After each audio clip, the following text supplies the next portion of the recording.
welcome back to Power of Sacrifice. I'm officially 10 weeks out from my bodybuilding show, Tournament of Champions, where I'll be competing as a classic physique and men's physique competitor. So I'm doing both classes. One is basically board shorts and they're just, the judges are judging the upper body.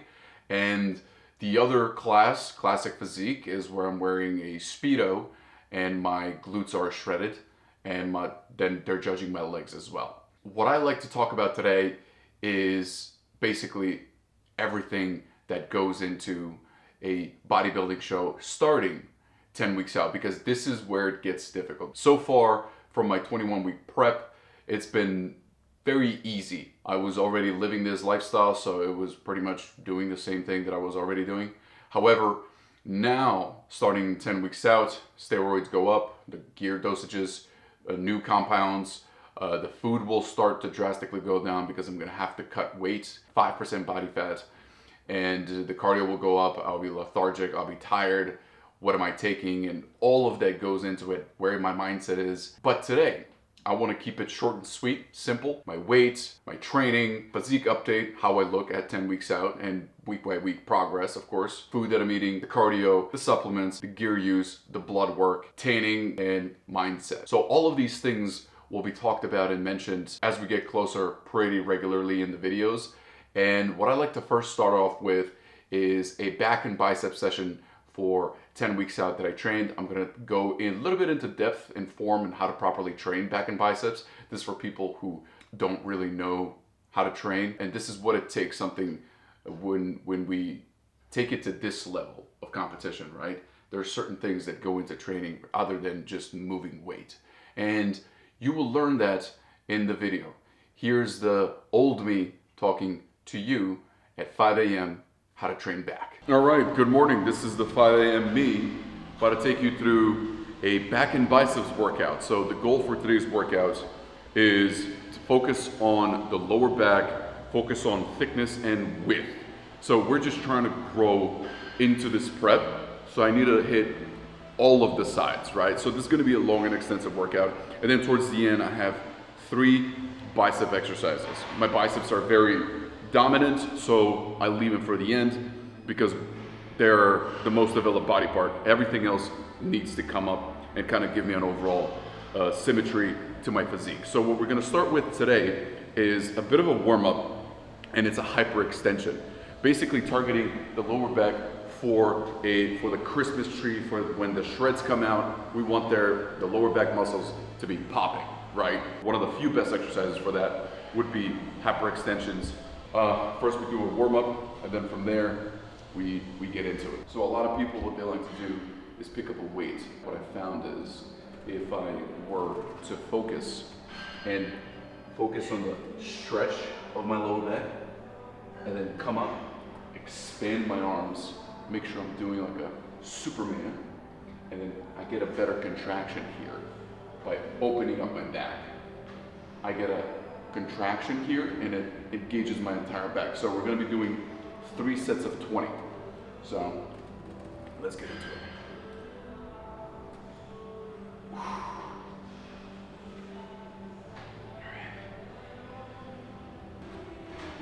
So what I'm doing now is, you can see I'm holding and pausing at the top for about a second in order to increase the tension and the load on my lower back. And that forces blood flow in there and overall increases the intensity of hypertrophy. We're gonna do 2 more of that, and then we're on to the next exercise. All right, now moving on to rack pulls. So essentially what we're doing here is we're deadlifting with the weight without actually the dead, right? So we're just lifting the entire part that trains the lower back. And the split is gonna be 3 sets of 15, 12, 10. And as the reps drop, we will be slowly increasing the weight. So I'm thinking I'll probably end up going to 315, maybe I'll go 4 or 5, depending on how I feel. Focus on the movement that actually targets the back, right? So with that, I have wrist wraps to hold the weight, and then I also have the belt to protect my core and be able to perform the exercise properly. For lower weight, you don't really need the belt, but for the weight that I'm lifting, I prefer a belt. So what I like to do with the belt is like push against it with my stomach, so I get the maximum amount of flex. So what I noticed for an effective rack pull, I think having the weight about what my knees are, little over my knees, this is the most like effective way of lifting.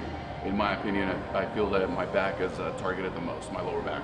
And now, same thing, deadlift position, back straight, shoulders back, looking up, chest out, and pull.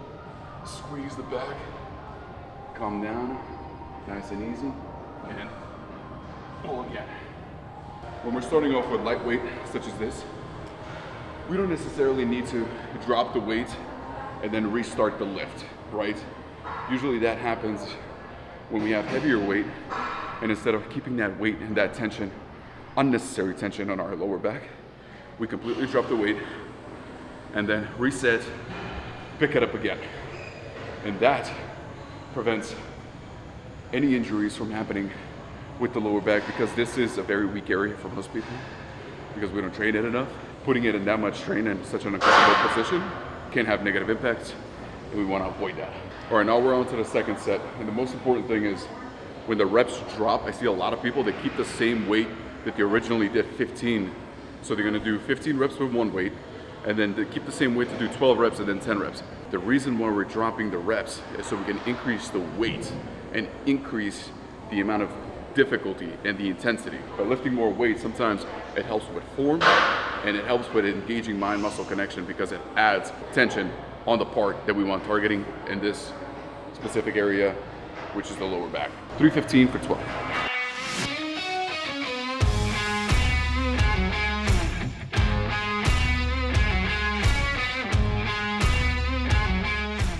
As you saw there, because the weight gets heavier, I like to reset from the beginning, make sure I have the proper form.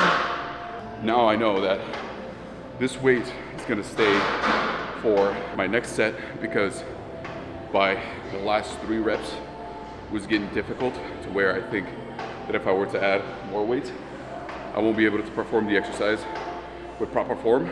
We're gonna rest now for about 1.5 minutes and get into the final set. Okay, on to the 4th exercise, and this is a bent over row. So with this exercise, we're targeting the back thickness. When we're performing the movement, we want to go lightweight.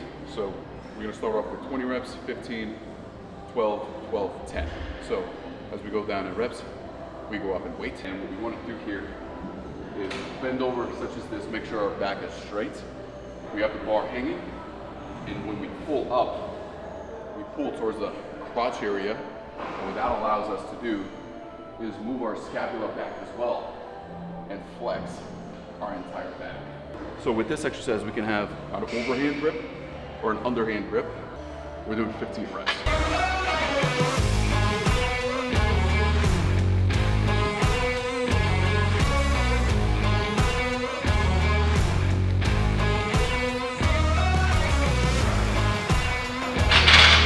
Woo. So as you can see there, I had to take a bit of a break. My lower back is a little bit fatigued and wasn't able to perform the movement correctly, so I took a bit of a couple of seconds rest to recover, and then went back and finished the set. And every single one of those reps, I made sure it counted. None of it was just junk volume, but when we have focused input, the output is maximum amounts of gains. Now we're moving on to wide grip lat pull down, and what we're focusing on with this exercise is more of the lat width. So we're looking to get wider rather than thicker. And we're gonna start off with 3 sets, 15, 12, 10, and obviously as we go down in reps, we increase the weight. It's about the squeeze. So the main thing that we're gonna target is squeezing the lat. Most people, when they train, they have a shitty form in terms of they don't engage their lats. They actually lift, they pull down with their arms. So when they're like this and do that, only trains the arms.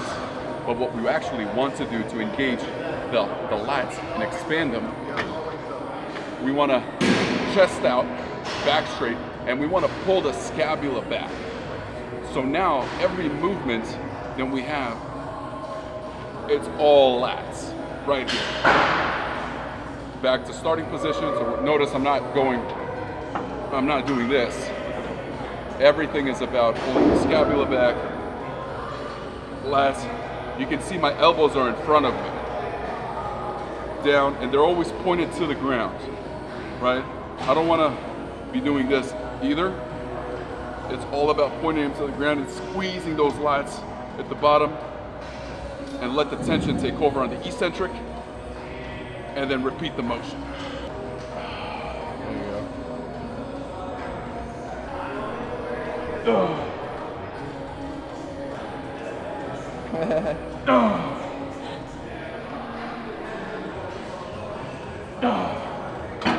Okay. So the way you know you're gonna do this exercise properly is your forearms are gonna be blowing out. They're gonna be so fucking tired, they're gonna be so pumped.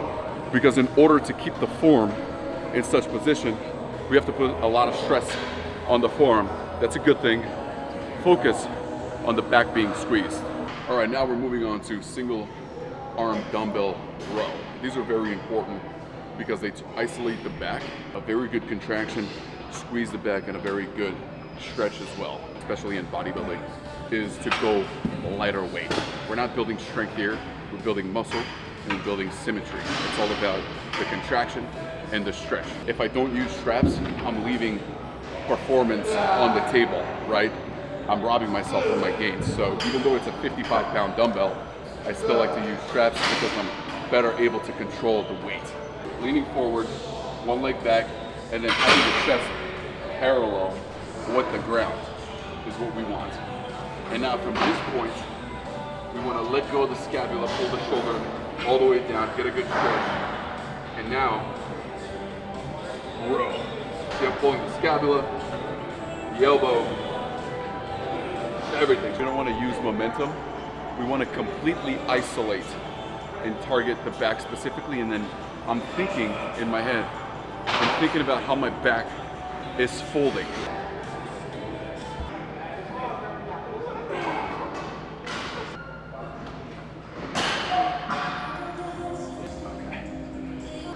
All right, that was 3. Moving on to the next exercise. Moving on to one arm cable pull down. We're gonna do 4 sets of 10 here. The entire premise is, why one arm? It's to isolate one lat at a time and build it and target, give it all of the attention it needs. What we wanna do with this exercise is definitely we wanna go lighter, especially for the first set. What I like to do now is, for the first set, is build mind-muscle connection, right? So I'm gonna go light-ish and focus on, pull my scapula down right here. And this is my starting position. Hold my arm here so I can make sure I'm flexing my lat. And now I'm pulling down, engaging everything, forming that mind-muscle connection.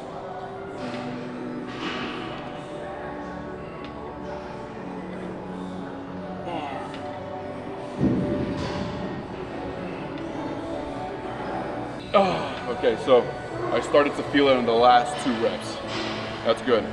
We're getting there. Okay. So I think the mind-muscle connection is about there. Isolations, in my opinion, I don't think I need to rest. This lat is resting, right? As I'm training this one. So I think I could just 30-second break, should be fine. I went light anyway, so I can get into it again. So now we're adding a little bit of weight.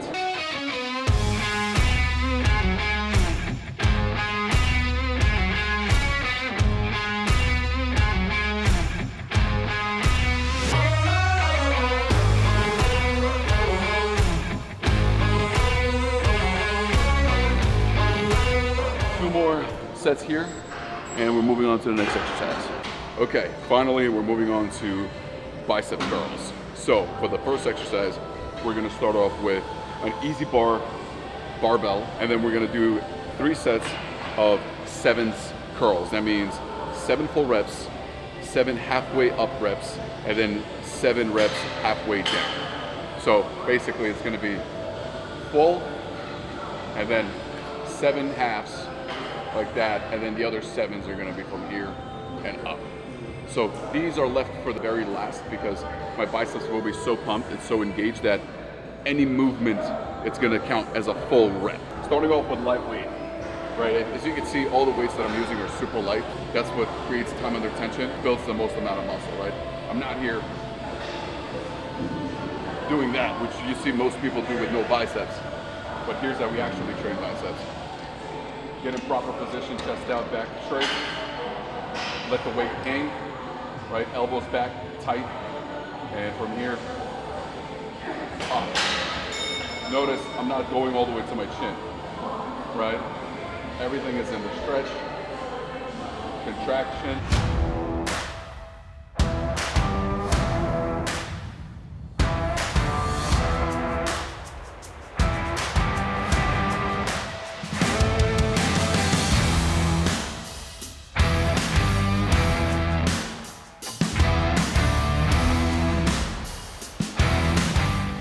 What I did there was just kept forcing blood into the muscle as I was, imagine holding a rep and holding it tight, and that creates amount of tension, forces the muscle fibers to even break out, forces blood in there, it just creates massive amounts of pain, and that's what we want.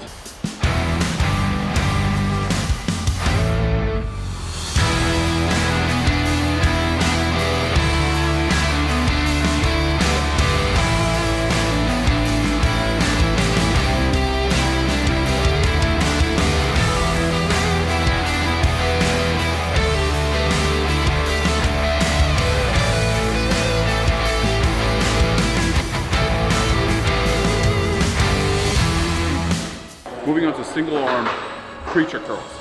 This is one of the greatest exercises for bicep isolation to basically kill my bicep. I connect with this exercise so much that it's my favorite, hands down my favorite exercise. Nothing better than this, in my opinion. So here's how I like to do it. I like to grab very lightweight. We're doing 3 sets of 15 here. And I like to fully extend my arm, put it in an awkward position, a very disadvantageous position for lifting weight, right? And now I like to curl up right there and squeeze. So my arm is very weak here. I have no leverage, so lightweight feels very heavy. I'm only using the bicep and the forearm as a supporting muscle. And we want to open up our chest, move sideways, and support ourselves with this other arm. You want to feel pain right here. We never actually feel the bicep here. Everything comes down to this point, this attachment right here. As I'm flexing, I'm also going down to the eccentric as well. So as I'm breaking muscle fibers on the way up, by making the lightweight feel heavy, by focusing on it, I'm also doing the same thing on the way down. So I'm doing more with less. It's not about how much weight you can lift. It's about how much you look like that you can lift. And when we're training such as this, we're bodybuilding, not powerlifting. And now I'm in massive pain. It burns, it fucking sucks, and it stings, and it's good. That's what we want. That's when we start counting. These are the reps that count. The ones that suck. The ones before, they don't count. And that goes for all exercises. Ugh.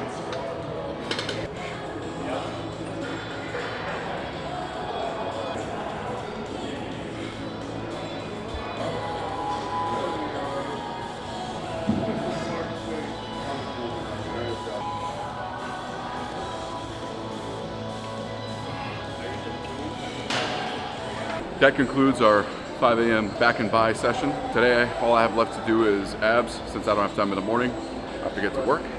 I'll do that sometime in the afternoon. This is part of the process. This is something that we do every single day, and I'm capturing this so we can document the process, and hopefully you learn something along the way. And now back to the current main. So hopefully you enjoyed that back and bicep training session. I hope it was informative. I hope maybe you learned something and you kind of gotten a grasp of what it actually takes to train and how much thinking goes behind stimulating the right muscle groups with every rep and every set rather than just moving weight. But next we have physique update, and then what I eat at 10 weeks out, what I'm currently eating. I'm eating 6 meals, 1 is freshly cooked, and then the 5 of them are prepped.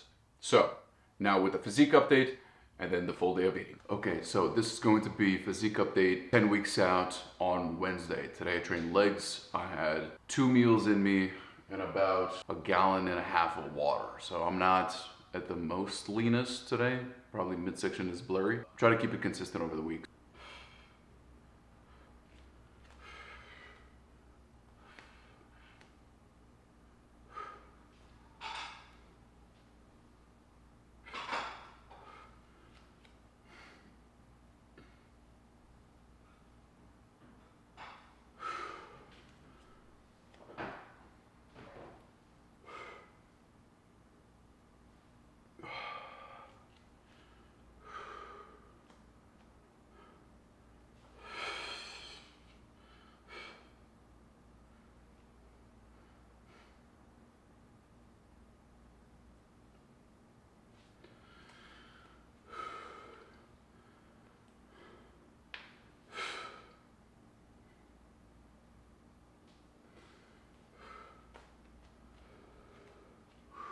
Now for the men's physique poses.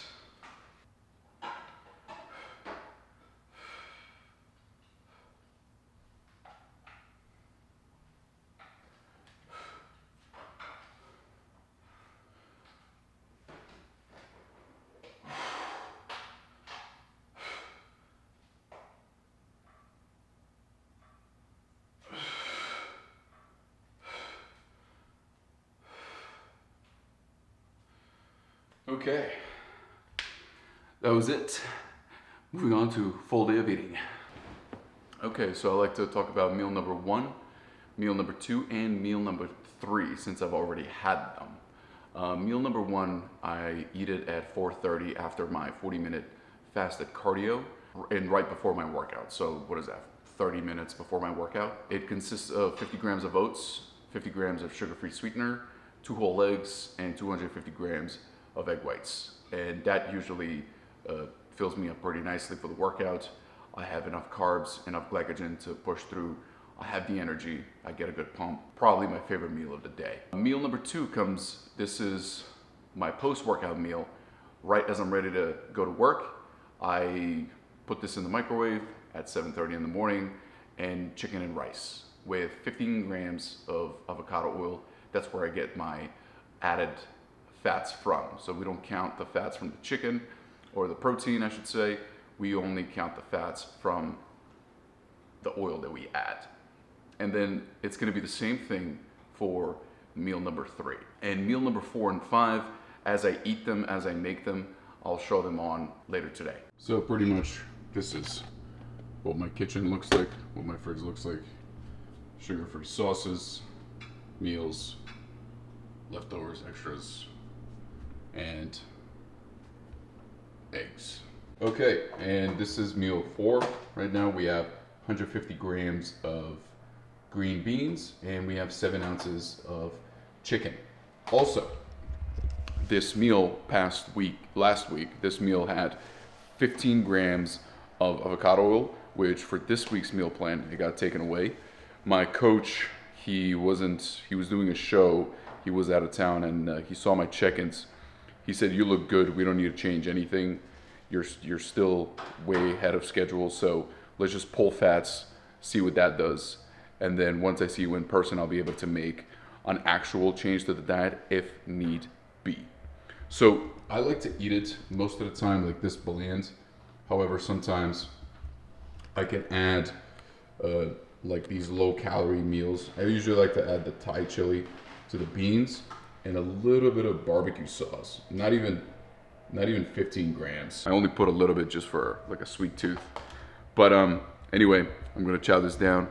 So that was meal number 4. So the reason why we go from having carbs in the beginning of the day and then very low carb, more protein at the end of the day is because I go to work and I need my strength.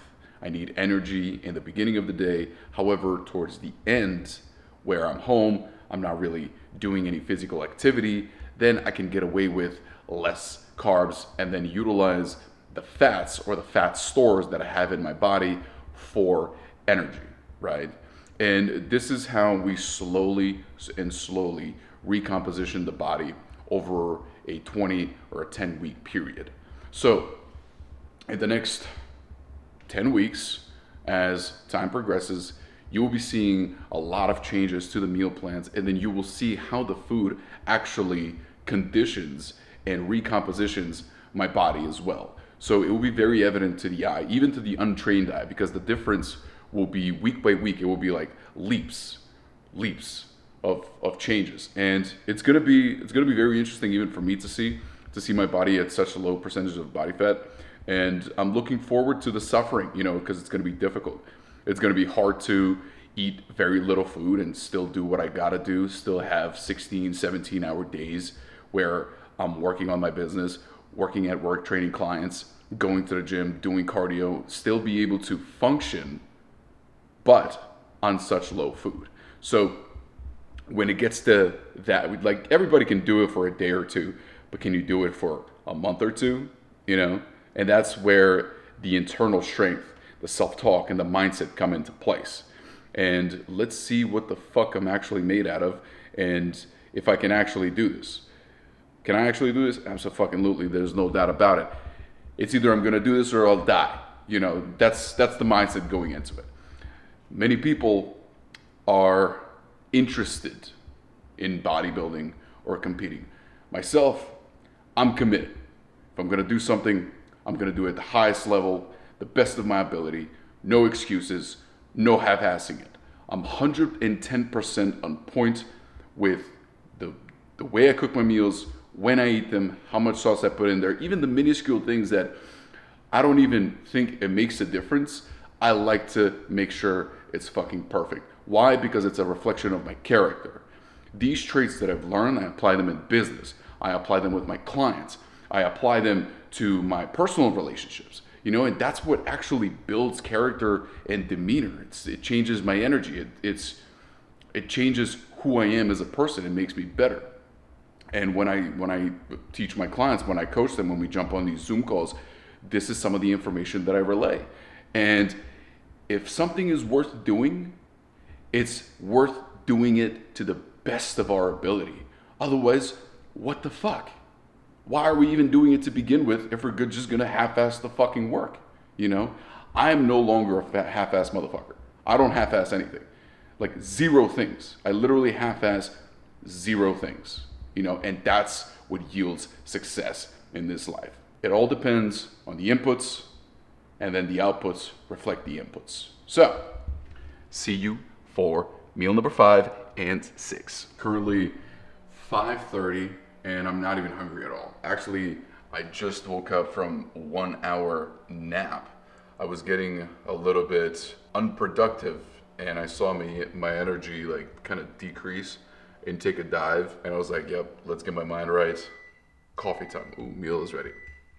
I mean, nap time. Took a fucking nap, woke up, set an alarm for 4:30 so I can wake up at mealtime just right, and it's mealtime now. Let's get this. All right, and it's time for meal number 5. I'm seriously not hungry, but it's 4:30, it's mealtime. I gotta eat, and that's what the name of the game is. It doesn't matter how I feel or when I feel a certain way. I just know I gotta do what I gotta do. Here we have 6 ounces of fish, right? It's all air fried, and all of that around it is seasoning, protecting the layer for 7 days. It's gonna stay like that fresh. And we have 150 grams of green beans. So basically this is just a little bit of carbs to get me through the day. Nothing too crazy, no energy required. And of course we have a little bit of sugar-free sauce. Yeah, let me chow this down and I'll see you for meal number 6, the last meal of the day. Okay, so it's currently 7:30 and I have my last meal of the day here. 150 grams of green beans and 6 ounces of tilapia with salt and seasoning. Nothing crazy. I think for this one, I'll be using a little bit of Dijon mustard, 5 cals, low calorie. I'm still allowed to use these, like I said before. So if I'm allowed, I'm gonna use them. Do I really need them? Probably not, but I like to have the option, you know. Also, you guys can probably see here, I have a lot of supplements that I take every single day in order to be in the most optimal state, physically, mentally, health-wise, bone-wise, joint-wise, like circulation, everything at the peak level so I can perform at the highest possible level, right? We don't want anything going wrong during this prep. We want this body to be a temple, right? To be perfect with everything. Plus, I have all other supplements here that I take as well on daily basis, right? So here's what I'm taking now with my last meal. These are the handful of pills that I'm taking with my last meal. And this is what I take in the morning, right? First thing.